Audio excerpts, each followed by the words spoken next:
राधे राधे, जय श्री कृष्णा। जरा सोचिए, कल से तेल, सोना और जो हमारा इंटरनेशनल ट्रेड है वो डॉलर की बजाय किसी और करेंसी में होने लगे तो क्या होगा? पूरी दुनिया की इकोनॉमी हिल जाएगी। जी हाँ, क्योंकि डॉलर जो है वो एक कोई करेंसी नहीं बल्कि पूरी दुनिया का ताकत है। बट डॉलर को टक्कर देने के लिए अब एक और नई करेंसी का जन्म हुआ है, ब्रिक्स। ब्रिक्स का मतलब होता है ब्राजील, रसिया, इंडिया, चाइना और साउथ अफ्रीका। इनमें देशों का नाम क्यों है ये आप सोच रहे होंगे, क्योंकि ये 5 देश मिलके एक नई करेंसी को लाने के लिए सोच रहे हैं जो कि डॉलर को टक्कर दे। जी हाँ, आज के हम इस वीडियो में यही समझने वाले हैं, डॉलर वर्सेस ब्रिक्स। आज की इस वीडियो में हम जानेंगे 6 पॉइंट जिससे कि आप अच्छे से समझ सकेंगे कि ये डॉलर और ब्रिक्स का क्या चक्कर चल रहा है अभी फिलहाल इंटरनेट पे। तो चलिए वीडियो को शुरू करते हैं बिना किसी देरी के।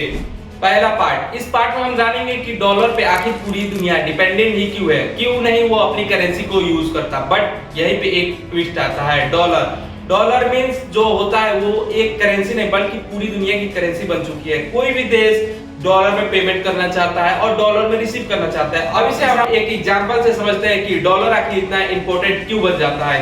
चलिए मान लीजिए एक कंट्री ए है और कंट्री बी है और यहाँ पे बीच में रोल आता है डॉलर का। जी हाँ, डॉलर मींस अमेरिका का। अब यहाँ पे कंट्री ए और कंट्री बी है। अगर जो कंट्री ए को बी से कोई भी सामान लेना हो, ऑयल लेना हो या फिर कोई सी मशीनरी का पार्ट लेना हो तो वो सीधे पेमेंट अपने करेंसी में नहीं कर सकता। अब उसे अपनी करेंसी को एक्सचेंज कराना होगा डॉलर में। अब डॉलर में एक्सचेंज कराने के लिए उसे अपनी करेंसी से डॉलर को खरीदना होगा और कंट्री बी जितना डिमांड करेगा उतना वो डॉलर लेगा और फिर उसको उतना पेमेंट करेगा। मतलब कि सीधे सा मतलब हो गया कि अगर जो आपको किसी भी चीज में इंटरनेशनल मार्केट पे खरीदना है या फिर बेचना है तो आपको वहां पे जरूरत पड़ेगी डॉलर की। इसीलिए सारी दुनिया डॉलर पे डिपेंडेंट है। अब आते हैं वीडियो के नेक्स्ट पार्ट में जहां पे हम जानेंगे कि डॉलर की हिस्ट्री क्या रही और ये कब से इतने ज्यादा मजबूत बन गए। अब जब बात कर रहे हैं डॉलर के हिस्ट्री के बारे में तो इसकी जो इतिहास है वो बहुत ज्यादा गहरा है। यानी कि इसकी कहानी चालू होती है दूसरे विश्व युद्ध से, जब 1944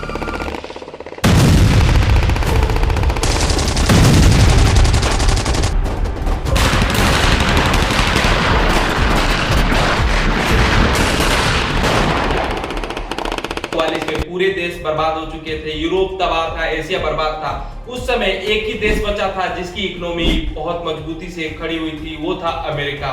उस समय 44 देश मिलकर एक मीटिंग किया और वहां पे फिक्स किए कि अगर जो इंटरनेशनल मार्केट में हमें ट्रेड करना है तो एक हमें भरोसेमंद कंट्री चाहिए जिसकी अर्थव्यवस्था किसी भी कंडीशन में खराब ना हो। और वहां से निकल कर आता है अमेरिका, जिसकी इकोनॉमी उस समय भी तबाह नहीं हुई थी और मजबूती से खड़ी थी। अमेरिका ने आश्वासन दिया कि डॉलर को हम सीधे सोने से जोड़ेंगे, $1 की कीमत सोने से जोड़ी जाएगी सीधे। तो इस पे डॉलर का कोई विश्वास नहीं था। बट जितने भी ये कंट्री थे उनको सोने पे यानी कि गोल्ड पे जरूर भरोसा था कि अगर जो कुछ भी होता है तो हमारा गोल्ड जो है वो सेफ रहेगा। अगर जो इकोनॉमिक क्राइसिस भी आते हैं तो गोल्ड से हम सरवाइव कर लेंगे।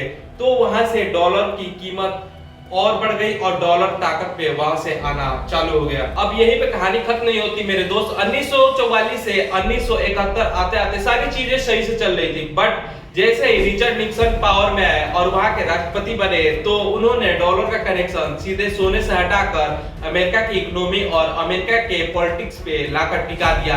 अब वही सिलसिला आज भी चल रहा है और जो ये अमेरिका है अब डॉलर को एक वेपन की तरह यूज कर रहा है। अगर जो आप अमेरिका के साथ रिलेशन अच्छे से मेंटेन करके नहीं रखते हैं तो आप पे सैंक्शन लग जाएगा, यानी कि आप पे एक्स्ट्रा टैरिफ लगेंगे, टैक्स लगेंगे, आपको वो पे करना होगा। और हाल फिलहाल में आपने देखा होगा कई सारे देशों को उन्होंने डॉलर देने से मना कर दिया है, जैसे रसिया हो गए और बहुत सारे पुअर कंट्री हो गए, उन पे अपना दबाव बनाए रखा है।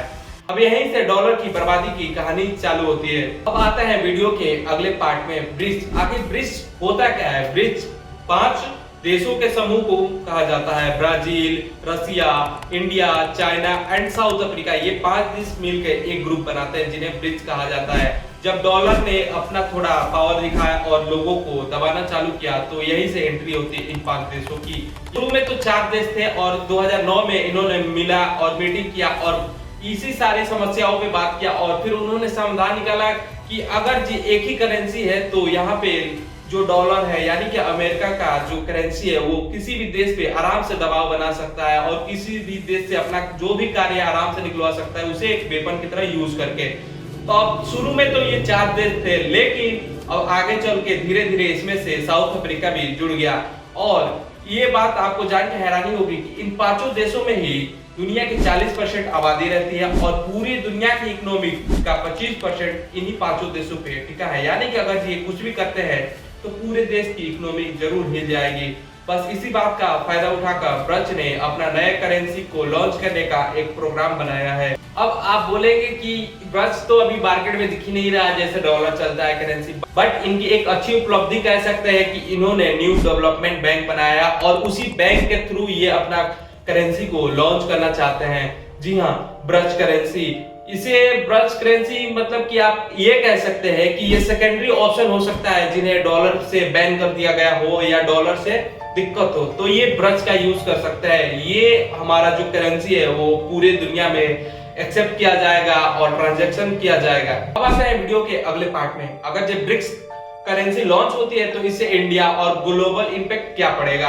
अगर जब ब्रिक्स जो हमारी करेंसी है वो लॉन्च होने से पहले अमेरिका पूरा जोर लगा के इसे रोकना जरूर चाहेगा, क्योंकि वो इसे सेकेंडरी ऑप्शन बनने से रोकेगा, क्योंकि जो डॉलर है वो उसे अभी एक वेपन की तरह यूज कर रहा है, उसे बाद में वो यूज नहीं कर पाएगा। अगर उसने जरा सी भी चूक कसी तो लोग उससे छोड़ के इस पे शिफ्ट होना चालू हो जाएंगे और इससे इंडिया की इकोनॉमी बूस्ट हो जाएगी और बाकी सारे देशों को भी बाकी ऐसे सारे सेशन का यानी कि प्रतिबंध का सामना नहीं करना पड़ेगा और उनके पास मल्टीपल ऑप्शन होंगे इंटरनेशनल मार्केट में ट्रेड करने के लिए।